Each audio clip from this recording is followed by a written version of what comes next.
Today we have the Genesis GV70. It is the electrified model, so it is pure electric, and we're gonna take a good look. Now, Genesis is known to offer great value in terms of features. We'll see how that is with this electrified GV70. We're gonna take a look at the exterior, the interior, and get it out on the road for a test drive. Let's get started. All right, y'all, let's take a look at the exterior details of this electrified GV70. So the EV models are a little bit different with their trims than the gas models. We only have the Advanced and Prestige, and the Prestige is what we have right here. Take a look at this grille. It's completely covered. Obviously, you don't need as much airflow. You still have a little bit down there. You've got a couple of air curtains up here.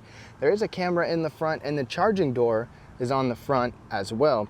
You're gonna get LED daytime running lights as standard, LED turn signals, and this quad beam LED headlights. There are no fog lights and no adaptive lights. Now the color on this one is called Capri Blue. You've got a turn signal in the mirror. This one comes with 20-inch wheels. These electrified models get 20-inch wheels. They could probably bump up the range a little bit if you dropped it down to 18 or 19, but I think it's a slick looking vehicle overall.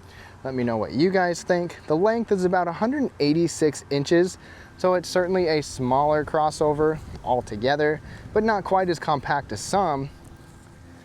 And then styling, let me know what your thoughts are below. You have that same kind of quad LED taillight setup that you get back here. No exhaust outlets, but your reverse lights are actually there on the bottom. It's a pretty sleek looking little SUV if you ask me. Now, cargo space back here, behind the second row, we're gonna get about 28.7 cubic feet. There's a couple little bonuses that you'll see back here.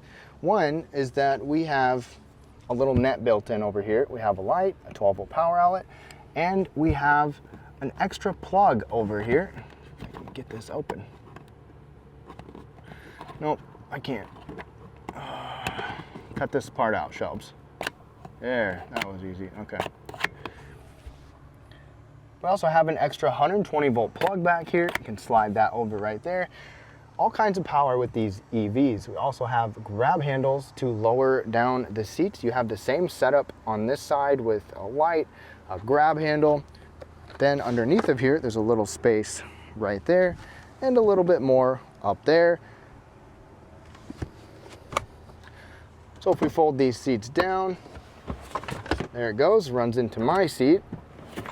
And there that one goes. Now, space is about 56 cubic feet with everything folded down. This is good for a smaller vehicle. Certainly not the best, but it is still pretty good and pretty spacious overall. So Genesis does give us a smart key right here. The only thing is that the smart key sensors are only on the front door and not the back door. Both front doors. But you get remote start on here, so you can actually cool the vehicle off. You can turn your lights on. You can use the remote smart park assist to where you can move the vehicle in and out of parking spots, all with the key fob and the way. Now, climbing into the front seats, leather seats are going to be standard, but this model gives us the Napa leather seats on the Prestige. Everything looks really nice. Look at this like woven pattern, looks good. This is a white interior, and you can see a little bit of discoloration right there. I think the white looks fantastic, but that's something to keep in mind. And we've got all kinds of adjustments down here, including this button to actually technically give you a little bit of a massage. It's called Ergo Motion.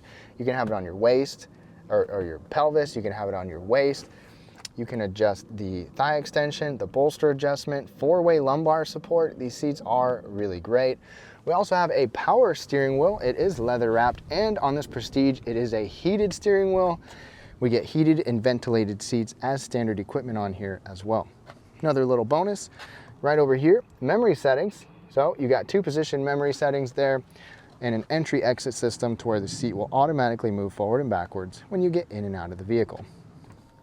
Now, I just closed the door. The seat and the steering wheel are both moving. I've been very comfortable in here. I really have no complaints. The heating and ventilation are nice as well. I've used the ventilation quite a bit, and it actually puts out a decent amount of air. Now, climbing into the back seat, the Prestige model gives us a little bit more than what you'll get in the base model. A couple things here is these door shades. These are nice, great for family, kids, passengers. All the materials right here are also really nice. Pretty much a useless bottle holder, but we've got more on the inside. Let's go ahead and hop in. When you think of small crossovers, you don't think of much in terms of back seats, but I've got pretty good space right here. I'm 5'9". I have the seat where I would normally sit. I've got good knee space, not the best foot space, but I could raise the seat up. Air conditioning vents, your own automatic climate control back here, which is wonderful. You don't always see that. Heated seats back here as well. Those are going to be on the Prestige model. Plus, below that, you've got 2 regular USB charging ports, and you've got their little executive seat here where you can actually sit back here and control this seat. You can move it forward, more than that, get it out of the way, and give yourself a whole bunch of room. We also have a center folding armrest right here with more cup holders. And I can sit up tall with good headroom. There's still plenty of room above my head, even with the hat. Pretty good back seat for a small crossover. All right, y'all, let's take a quick look at the interior. So I have covered the GV70 before, so I'm not going to be quite as detailed. But one thing that you get in this EV Prestige model is the leatherette dash panels. So you've got nice material pretty much all around, or nice if you want to say nice for being leatherette, but it still looks nice, it's soft, and it's just an extra little touch that you get with this Prestige model. Over on the door, this is all soft. This entire panel, this just all looks really nice. There is a slim bottle holder down there. I wish it was a little bit bigger, but that's what we get. Coming on the inside, we got a couple extra controls here. Interior brightness, traction control, even a downhill assist, as if you're gonna really off-road or anything. You can open up your lift back electronic parking brake there, and this is just a little fuse box. But one thing that we get standard is rain sensing windshield wipers, and it does have paddle shifters. They're not actually shifters necessarily. They control the regenerative braking, which is a really cool feature that I'll talk about in a little bit. Steering wheel controls are simple, easy to use. And what do you think of this white interior, huh? This is pretty slick. Everything looks nice right now. There are some markings and colorations on the steering wheel, which is a little bit weird, but that's just the way it goes. So you use your steering wheel controls to control this center display, or this cluster. The cluster is going to change a little bit depending on what trim you get. You can get an 8-inch on the base model, or this 12.25 here. And let me show you some of what you can see. So there's information in the middle. You can decide on what you see there. The 2.8 miles per kilowatt hour is really kind of your more equivalent miles per gallon equivalent number, essentially. So you take that number times the size of your battery, and that's your expected range. I have mainly I would probably say I would get about 3 miles per kilowatt hour, but I have had some time sitting with the car on, doing some work in here to where it dropped down a little bit. This can also be a 3D cluster. The camera doesn't really pick it up, but it's almost dimensional. It kind of messes with me, but you can at least customize that. And when you change drive modes, the cluster will change a little bit too. You can have it set to any one of these all the time also, if you want. And we get a head-up display overhead. The head-up display is on the Prestige model, so you get that head-up display plus this big gauge cluster. One more thing that we get in here is the blind spot view monitor. Put your signal on, and you've got a camera next to you to where you can see in the lane right next to you when you're changing lanes, which is really nice, just an extra touch. We have this standard screen. It's a massive screen. It sits atop the dash. It is a touch screen as well, so you can touch it. You don't have to rely on the controls down here, but this does work pretty well. This is even touch sensitive on top here. You can spin it, you can move the whole thing, depress it. You also have shortcuts up here. This is your drive mode, a shortcut for the camera and parking sensors. I really like these controls, but I wish that these were flip-flops, so the shifter was up there, where something that you use less frequently would be up there instead of this stuff where you would reach for it more being here. But that's just me. I'd love to hear your thoughts. We have Apple CarPlay and Android Auto. Now 2024 models, it has to be wired, but in 2025, you get wireless Apple CarPlay and Android Auto.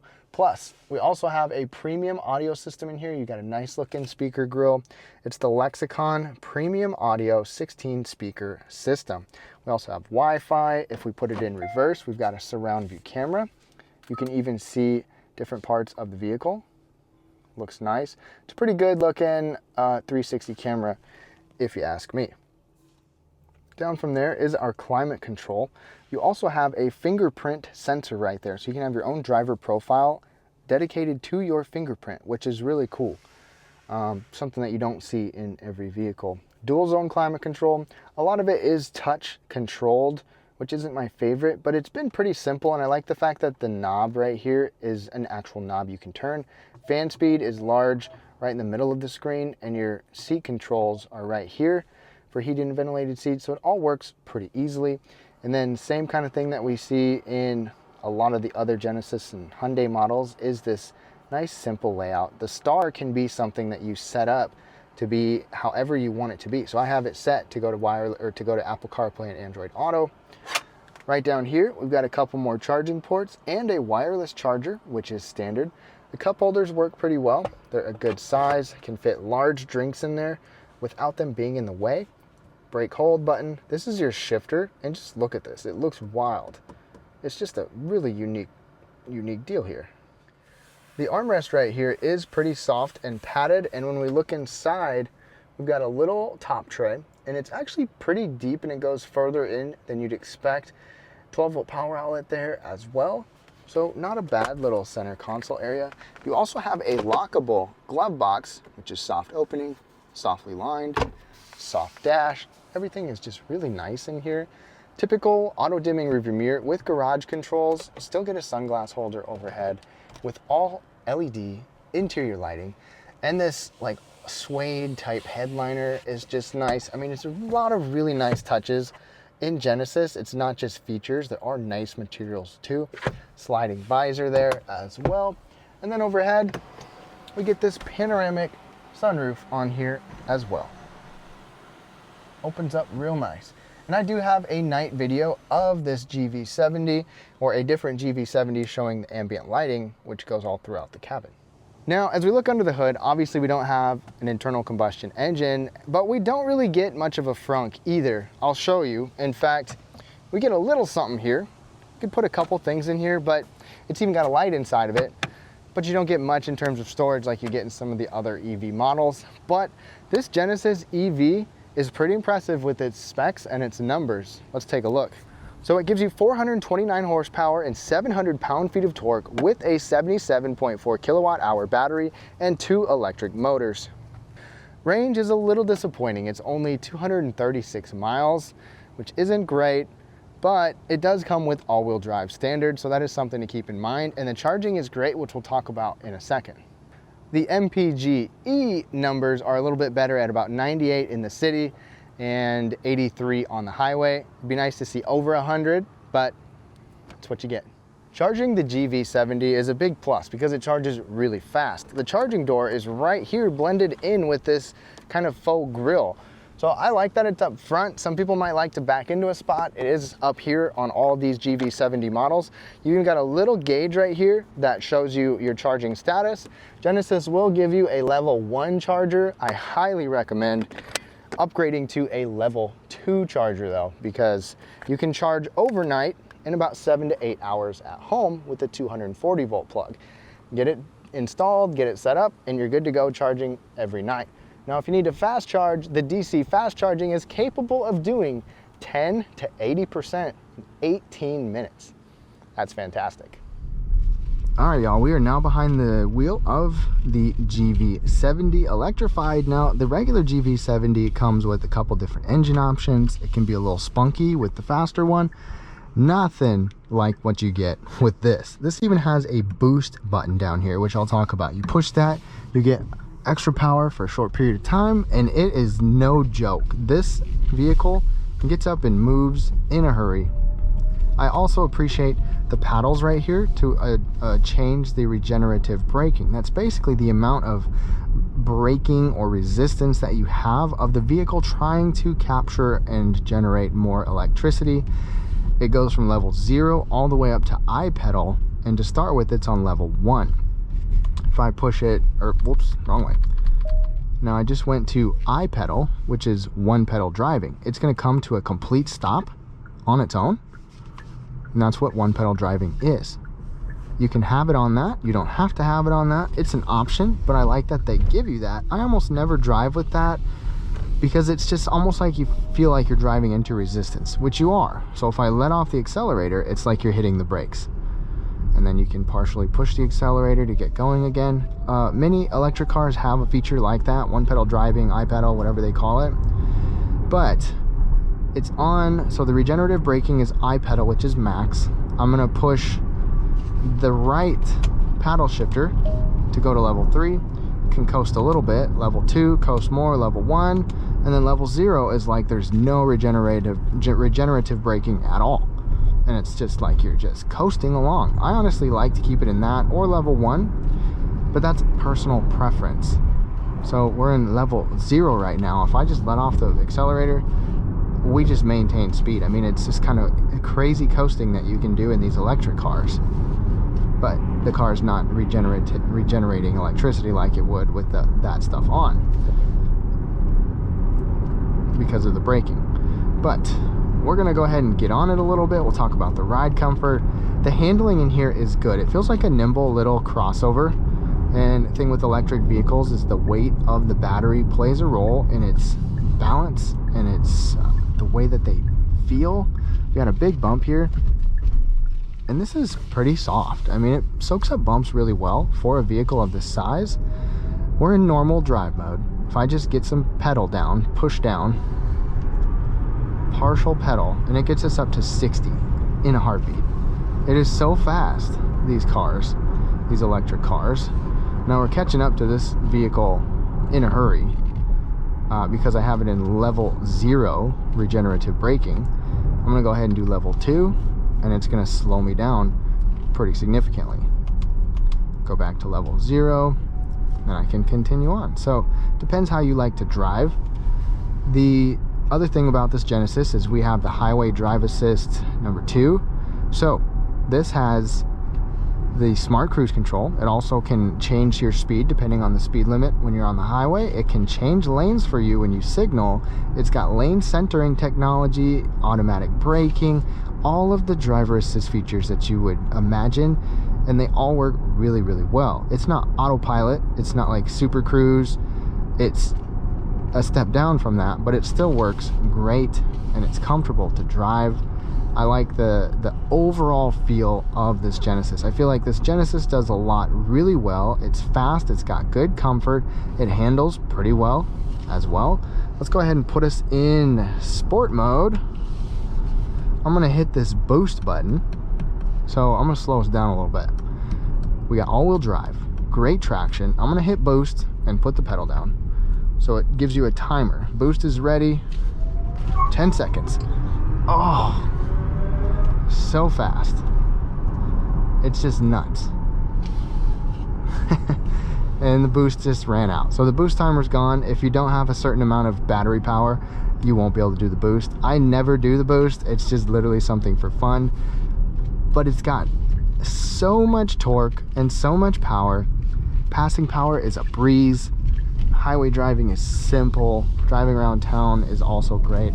I wish it had more range, but the charging is fantastic. Ergonomics in here are also really good. I can see pretty well out of here. The steering wheel and this display all are very clear. That you can touch, or you can use this down here and still not really have to reach for different controls, because the climate controls are all right there, mostly automatic. Everything works really well, and it's still fairly simplified in this Genesis. So to wrap things up on this electrified GV70, I love that Genesis made this still feel and look and have the same features as their regular GV70 model. And the same goes with like the electrified G70, electrified G80. Everything is still very similar to what you get with the gas model. So if you're gonna jump from gas to electric, it's not a big jump with this GV70. A couple things here, a little low on the range. Wish that could be better, but the charging kind of makes up for it because it's got some excellent fast charging. And this car is surprisingly quick, fun to drive, it's all-wheel drive, and it's got a lot of features. So I'd love to hear your thoughts down below on what you think of this electrified GV70. Thank you so much for watching.